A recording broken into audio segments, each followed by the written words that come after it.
ကျမကိုတွေ့ပြီဆိုရင်လူတွေကလေလူတွေစားမီဒီယာသမားတွေပေါ့နော်မီဒီယာသမားတွေအင်တာဗျူးလုပ်မဲ့သူတွေကပွဲတစ်ပွဲမှာပွဲတစ်ခုခုကျင်းပလို့ကျမအဲ့ပွဲကိုသွားတက်တယ်ဆိုလို့ရှိရင်ကျမကိုတွေ့ပြီဆိုတာနဲ့သူတို့ကဒီဟိုဟာနဲ့မိုက်ခရိုဖုန်းနဲ့လာပြီးတော့ဆရာမအချစ်ကိုဆရာမဘယ်လိုမြင်ပါသလဲအဲ့လိုလာမေးတာစဉ်းစားကြည့်ဒီအရွယ်ကြီးကိုသူတို့ကအချစ်အကြောင်းလာမေးတော့ကျမဘယ်လိုဖြေရမလဲနော်လွန်ခဲ့တဲ့နှစ်30 40တုန်းကမေးတာโอเคအဲ့တုန်းကတော့ကျမဖြေလို့ရတယ်ခုချိန်ကြီးလာမေးတော့ကျမဘာဖြေရမလဲမသိတော့ဘူးပေါ့နော်အဲ့တော့ကျမပြန်ပြောလိုက်ခြင်းနဲ့အချစ်အကြောင်းသိခြင်းလားသိခြင်းရင်ဝိထုစာအုပ်တွေအများကြီးရှိတယ်ကျမစာအုပ်မဟုတ်ဘူးထားလိုက်အဲ့ဒီစာအုပ်တွေဖတ်ပါလို့ကျမကပြောခြင်းနဲ့ဘယ်စာအုပ်မျိုးလဲအချစ်နဲ့ပတ်သက်တဲ့စာအုပ်တွေဥမာကြပြာဆိုပါစို့နော်ကြပြာဆိုရင်အချစ်ကြပြာလေးတွေ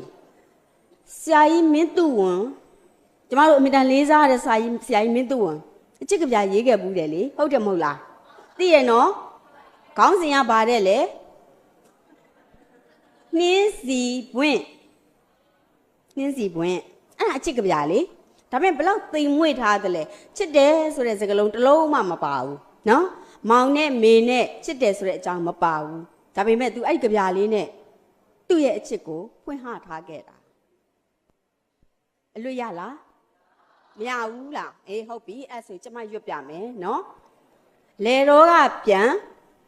ပန်းကျင်နဲ့ခရေဘူးဆိုလို့မောင်ကူးကပေးမနဲ့တုံးစီကကြော့ဆုံးကိုမောင်မြင်တော့သူ့စပင်နှင်းစီပွင့်တွေနဲ့ဂုံတင့်တယ်လေတဲ့ကြားဘူးလားကြားဘူးဟုတ်ပြီတချို့ကြားဘူးမှာပေါ့နော်အဖိုးတွေဖွားတွေကဒီကြပြာကိုရွတ်တဲ့သူကြားဘူးမယ်ဒါမှမဟုတ်ရင်အတော်တွေအကိုတွေကဒီကြပြာကိုရွတ်လို့ကြားဘူးမယ်ဒါမှမဟုတ်လို့ရှိရင်သူ့မောင်ဆိုတဲ့အဆိုတော်ကြီးတယောက်ရဲ့တချင်းတစ်ပုတ်ကိုကြားဘူးတဲ့သူတွေရှိချင်ရှိမယ်သူ့မောင်ကအဲ့ဒါကိုတချင်းလှုပ်ပြီးဆိုဘူးတယ်အဲ့တော့မကြားဘူးတဲ့သူတွေနားထောင်ကြားဘူးတဲ့သူတွေလည်းနားထောင်ရမှာပါပဲနော်လေတော့ကပြန်ပန်းကျင်တဲ့ခရေဘူးဆိုလို့မောင်ကူးကပေးဒါဘလို့လုပ်ပြီးတော့အချစ်ကြပြဖြစ်တယ်လေအချစ်ဆိုဒီမှာကိုချစ်တဲ့သူတယောက်ကိုကောင်းတာပဲမြင်စေခြင်းနဲ့မကောင်းတာကိုမမြင်စေခြင်းဘူးချစ်သူဆိုပေမဲ့လည်းကိုကတစ်ဖက်သက်ချစ်ရတဲ့သူဖြစ်ခြင်းဖြစ်မယ်နှစ်ယောက်သား easily ဖြစ်တာလည်းဖြစ်ခြင်းဖြစ်မယ်နော် easily ဆိုတာသိလားအော်ပြောကြမလို့ဦးထင်ပါတယ် easily လောက်တော့သိတာပေါ့နော်မသိဘူးဆိုတာမယုံဘူးနော်မယုံဘူးဒီအရွယ်လေးတွေမှာဒီနှလုံးသားလေးတွေကသူ့အလိုလိုနေရင်နော်သင်ယူစရာမလိုဘူးဒီချစ်ချင်းမြတ်တာလေးဟာသူ့အရွယ်နဲ့သူပေါ်လာတယ်နော်နည်းနည်းလေးဒီအသက်ငယ်ငယ်လေးဟာနည်းနည်းလေးပဲပေါ်ရမှာအများကြီးပေါ်လို့မရဘူးနော်သူ့အရွယ်နဲ့သူပေါ်ရမှာနော်ဒီအသက်ငယ်ငယ်လေးမှာနည်းနည်းလေးပဲပေါ်မယ်အသက်နည်းနည်းကြီးလာရင်များများကြီးပေါ်မယ်သိများများကြီးပေါ်တော့ဘာလို့ကြလဲအိမ်တောင်ပြုတ်ကြတယ်နော်အဲ့တော့အခုဒီအရွယ်လေးမှာဒီလောက်နည်းနည်းလေးကတော့ပေါ်မှာပဲအဲ့တော့ easily ဆိုတာကတော့အားလုံးသိမယ်နော်အဲ့အခုဒီထဲမှာလဲဇက်လိုက်ကောင်ကလေးရယ်ဇက်လိုက်ကောင်မလေးရယ်နှစ်ယောက်ရှိတယ်နော်ကျမဒီမီဒီယာကလူတွေကိုအဲ့ဒီလိုပြောချင်တာကျမပြောတဲ့အချစ်အကြောင်းဘာလို့နားထောင်ချင်တာလဲကျမဒီတကယ်တော့အပြိုကြီး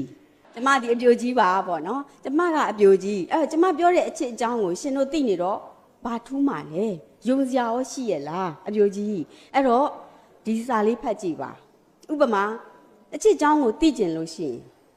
မိသူဝင်ရဲ့နှင်းစီပွင့်ကြပြာလေးကိုရွတ်ကြည့်လိုက်ပါနှင်းစီပွင့်ကြပြာသည်အချစ်ယောက်ျားတစ်ယောက်ရဲ့အချစ်မိန်းမတစ်ယောက်ရဲ့အချစ်မဟုတ်ဘူးဘာလို့ဆိုတော့ तू ရေးပြထားတာဆရာကြီးမင်းသူဝန် तू ကနေယောက်ျားလူငယ်လေးတစ်ယောက်ကနေမိန်းကလေးတစ်ယောက်ပေါ်မှာချစ်တဲ့အချစ်ကိုရေးပြထားတာအင်မတန်စိတ်ဝင်စားဖို့ကောင်းတယ်နော်အဲ့တော့အဲ့ဒါလေးကိုကျွန်မပြောကြည့်ချင်တာယောက်ျားလေးတွေတကယ်ချစ်ပြီဆိုရင်ဘလို့ချစ်ပုံမျိုးနဲ့ချစ်တတ်တယ်လဲဘလို့ချစ်ပုံမျိုးကတော့မိန်းကလေးတွေကျင်တတ်တယ်လဲနော်ဆရာကြီးမင်းသူဝင်ကချစ်ပြသွားတာနားထောင်နော်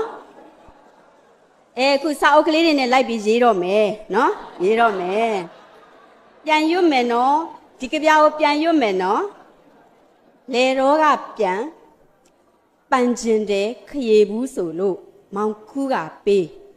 မနဲ့တုံးစီကကြော့ဆုံးကိုမောင်မြင်တော့သူ့စပင်နှင်းစီပွင့်တွေနဲ့ဂုံတင့်တယ်လေသူ့ချစ်သူကမနေ့ကတော့နှစ်ကိုချင်းတွေ့တဲ့အခါသို့မဟုတ်သွားရင်လာရင်ကနေအတူတူတွေ့တဲ့အခါမှာကျမစပယ်ခရေလေးပန်ကျင်လိုက်တာလို့ သူကပြောတယ်ဒါပေမဲ့ तू ကခရီးကိုဘယ်လိုပန်ကျင်တာလဲခရီးဘူးတဲ့နော်ခရီးပွင့်မဟုတ်ဘူးခရီးကိုမြင်မှုကြလားမြင်ဘူးပါတယ်ခရီးကအပင်ပေါ်မှာပွင့်နေရင်ပွင့်ပြီးတော့ तू ကကျယ်ကလေးတွေလိုပဲခရီးကို तू ကအင်္ဂလိပ်လိုက star flower လို့ခေါ်တယ်နော် star flower ကျယ်လေးတွေလိုပဲအဲ့ဒါလေးကအပွင့်လေးတွေကားပြီးတော့နေပြီးတော့မှအောက်ကိုကျွေကြလာတာအဲ့ဒါလေးတွေကိုကျမတို့ကကောက်ပြီးတော့နှီးကြိုးလေးနဲ့တီးပြီးတော့သို့မဟုတ်အချီကြိုးနဲ့တီးပြီးတော့ကုန်းပြီးတော့မှပန်တာဘုရားတင်နေဆိုရင်လည်းတီးကုန်းပြီးတော့မှဘုရားတင်တာအဲ့တော့ချစ်သူကသူ့ကိုပြောတယ်တဲ့ခရီးဘူးလေးပန်ကျင်ပါတယ်တဲ့ဆိုတော့ခရီးဘူးပန်ကျင်တယ်ဆိုတော့ရစိမယ်မင်းရတာပန်ကျင်တယ်ဆိုလို့ရှိရင်ခရီးဘူးမပြောနဲ့မြစ်စုတကနတ်ပန်းတောင်ငါသွားခုပေးမယ်ဘယ်နာရှိမှန်းတော့မသိဘူးပေါ့နော်အဲ့ဒီလိုယောက်ျားလေးတယောက်ရဲ့အချစ်စိတ်နဲ့ဟုတ်ပြီသူခူးမယ်ဆိုပြီးညနေမှာသူခူးပါတယ်တဲ့ခရီးပင်ကိုခူးတဲ့ခါကျတော့ခရီးဘူးကိုပန်ကျင်တာဖြစ်တဲ့အတွက်ခရီးဘူးဟာဘယ်တော့မှမကြွေဘူးပွင့်မှကြွေတာအဲ့တော့ကြွေတဲ့အကြွေကိုလည်း तू မကောက်ချင်ဘူးမကောက်ချင်တော့ဘာလုပ်လဲအဲ့ဒီခေတ်တုန်းကတော့ပစိုးတွေပဲပေါ်တာ哦ခေါင်းကြိုက်မှာပေါ့နော်ဒီခေတ်ကတော့ယောက်ျားလေးတွေဘောင်းမီလေးတွေနဲ့ဘောင်းမီအတူလေးတွေနဲ့တက်လို့ရပြီခရီးပင်မော်ကိုတက်တယ်ခရီးပွင့်လေးတွေအဖူးလေးတွေကိုညနေကျတော့ခရီးကဖူးနေတော့မယ်မနေ့ကျမှ तू ပွင့်မှာဒါပေမဲ့အဲ့ဒီအချိန်ကလေးက तू ခူးတာခုပြီးတော့ငပြောဘက်ကလေးနဲ့ထုတ်ပြီးတော့တဲလာမယ်အိမ်ကိုရောက်လာမယ်အိမ်ကိုရောက်တဲ့ခါကျတော့မနဲ့ကြရင်လူပေးမှာဒါပေမဲ့ညကလေးကဒီခရီးဘူးလေးကို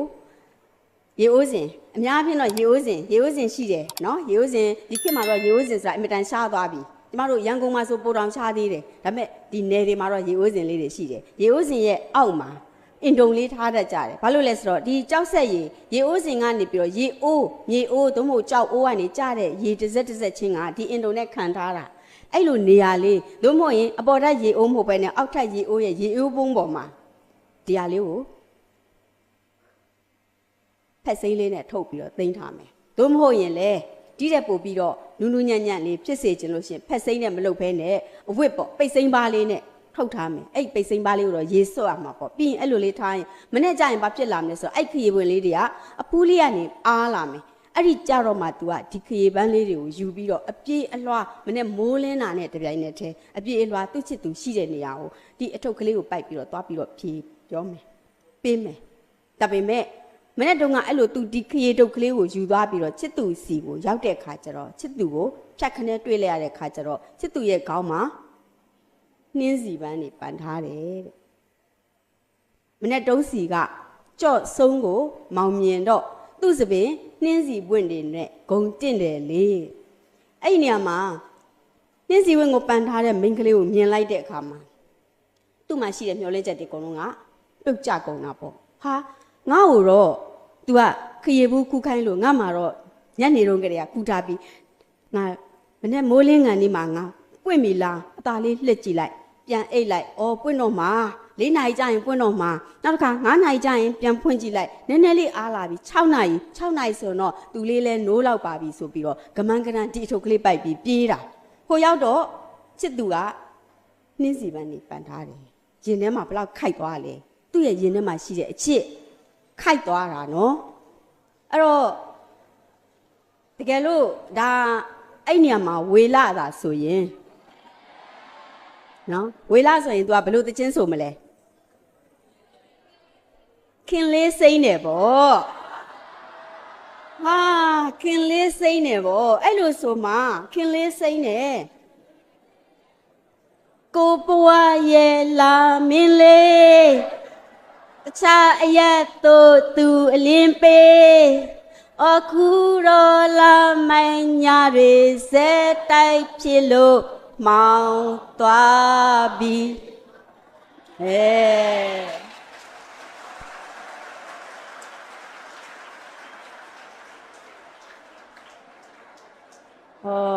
သူ့မောင်ကိုမသိတော့လဲဝေလာတော့သိတယ်နော်ဝေလာတာဆိုရင်အဲ့လိုဆိုမှာနော်ကိုယ့်ရဲ့လာမင်းလေးကတခြားအရက်ကိုသူအလင်းပေးလိုက်လို့သူ့ဘဝကတော့လာမိုက်ညတွေဇက်တိုက်ဖြစ်ကုန်ပါပြီတဲ့ဆရာကြီးမင်းသူဝင်ရကြဘာပြောလဲသူ့စပင်နှင်းစီပွင့်တွေနဲ့ဂုံတင့်တယ်လေဂုံတင့်တယ်တဲ့မင်းရဲ့စပင်ဟာငါရဲ့ခရီးနဲ့ဆိုရင်မင်းစပင်နဲ့ဂုံတင့်ကြမှာတင့်မယ်အခုတော့ချစ်သူလေးရဲ့မင်းပန်ထားတဲ့ နှင်းစီပန်းလေးနဲ့မင်းနဲ့ကြည့်ရတာလိုက်ဖက်လိုက်တာဂုံတင်းလိုက်တာငါကျေနပ်ပါတယ်ဝမ်းသာပါတယ်မုဒိတာပွားပါတယ်ဆိုတဲ့အဲ့ဒီအချစ်မုဒိတာအချစ်ကလေးအဲ့ဒါမျိုးလေးဟာဘလောက်အဖို့တန်လိုက်လဲယောက်ျားလေးတွေမှတ်ထားနော်အဲ့ဒီလို तू ကများကိုကခရီကိုသွားပေးတဲ့ချိန်မှာ तू ကများနှင်းစီလေးပန်ထားခဲ့ရင်ဒေါသတကြီးနဲ့ဒါကြီးကိုသူ့ရှေ့မှာနေငါစောင့်ချပလိုက်မယ်ဆိုတဲ့စိတ်မျိုးမထားနဲ့နော်မြစ်တာလေးနဲ့ပေါ့။အော်သူ့စပင်လေးဟာနှင်းစီပန်းလေးတွေနဲ့ဆိုဂုံတင်းလိုက်တာ။အေးပါကွာငါရဲ့ခရီပန်းတုတ်ကလေးကိုငါပဲပြန်ယူသွားတော့မယ်။ဟိုအနားမှာတွေ့တဲ့တယောက်ကိုထပ်ပေးလို့ရတာပေါ့နော်။ဟုတ်တယ်မလားနော်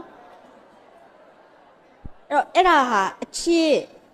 အချစ်အကြောင်းကိုဒီလိုပဲကျမတို့ကစာနဲ့ဖတ်ပြီးတော့ကျမတို့နားလည်ရမှာ။လူတွေကကျမကိုအဲ့လိုအချစ်ကိုလာမေးရင်ကျမကတော့အဲ့ဒီလိုပဲဖြေချင်တယ်